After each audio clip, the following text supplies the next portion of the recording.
flag of the United States of America, your flag and mine, is symbolic of a living country and a government of, by, and for the people. The history of our still young and growing nation, it is that in this troubled world, there is still a bright spot where borders never change, where peace. The United States of America has become a nation second to none in wealth and influence, in greatness and in power. Our founding fathers sought words to describe the future nation and the flag which typifies it. In the famous preamble to the Constitution, the words "We the people" signify the chain of unity which now welds our vast empire of 48 separate states.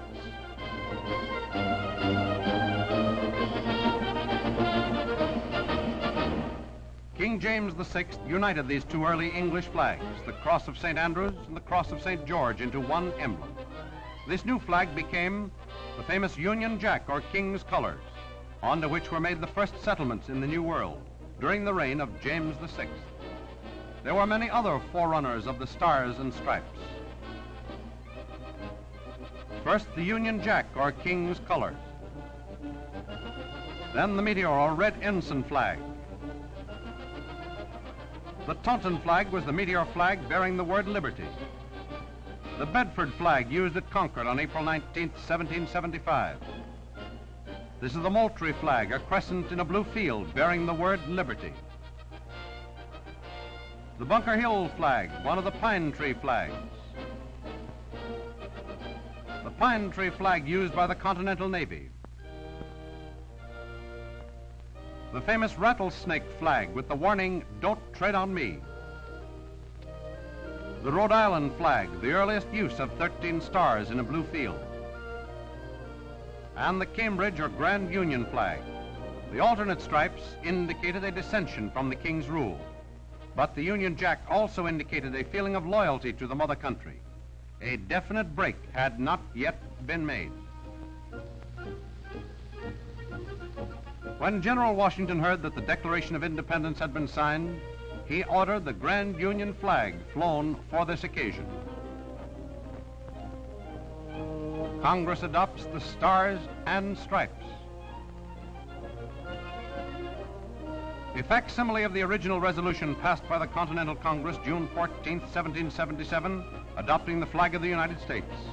This resolution was proposed by John Adams, later a President of the United States. A significant part of this resolution is the words, 13 stars white in a blue field representing a new constellation. It is in these words that we find the very soul and spirit of the American flag. This resolution of adoption did not prescribe how the stars were to be arranged. As a result, in the beginning, they were arranged in a circle to symbolize the hope that the Union would be without end. The Stars and Stripes was the flag of the states which was carried through the battles of the Revolution and which inspired our soldiers in their long fight for freedom.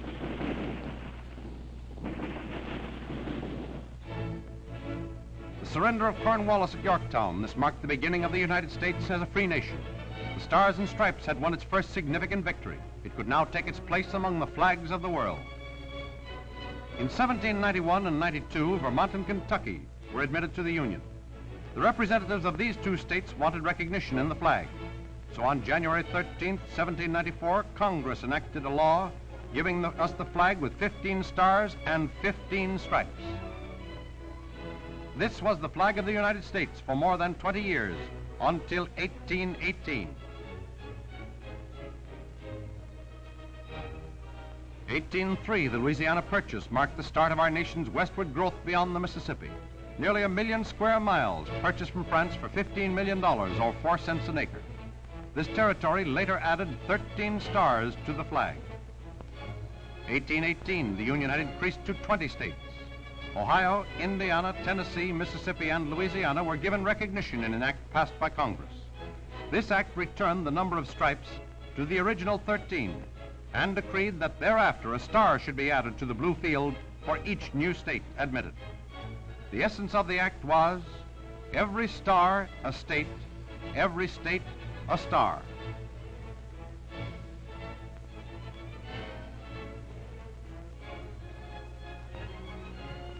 As early as 1832, the idea of a railroad line spanning the nation was conceived. At that time, there were only 140 miles of track in the entire country.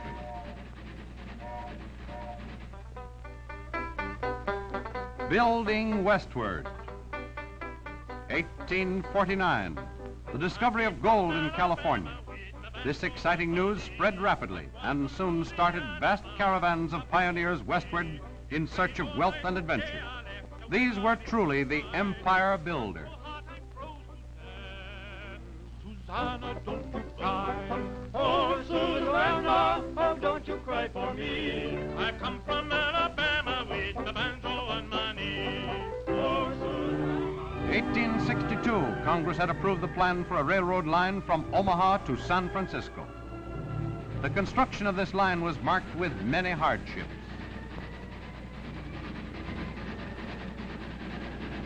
The Indians quickly realized that the railroad was a pathway by which land-hungry settlers would soon be arriving. It would end their happy hunting ground. They attacked the construction crews at various points along the line.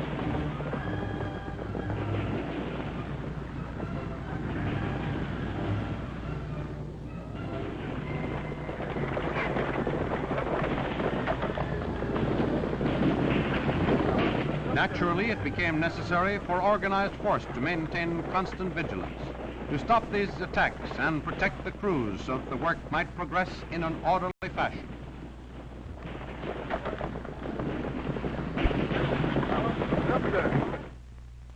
At long last, these empire builders had made it possible to cross the country by rail. The continent was linked from coast to coast. The westward sweep of empire carried with it a wave of new states, more stars for the flag. By 1912, our nation consisted of 46 states. Then, Arizona and New Mexico added their 2 stars to give us our present 48 states.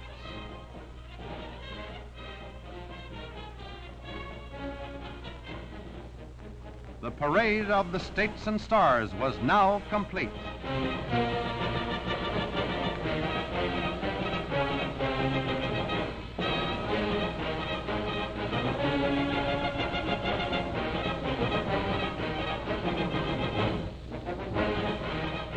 On May 30th, 1916, President Wilson established June 14th of each year as Flag Day, the culmination of more than a quarter of century of effort to engender interest in the observance of Flag Day.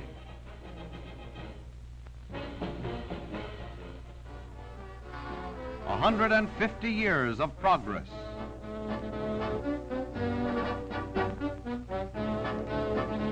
The small constellation of stars representing states which started east of the Mississippi has been joined by a galaxy of stars in the west, forming a complete constellation whose brilliance is reflected around the entire world.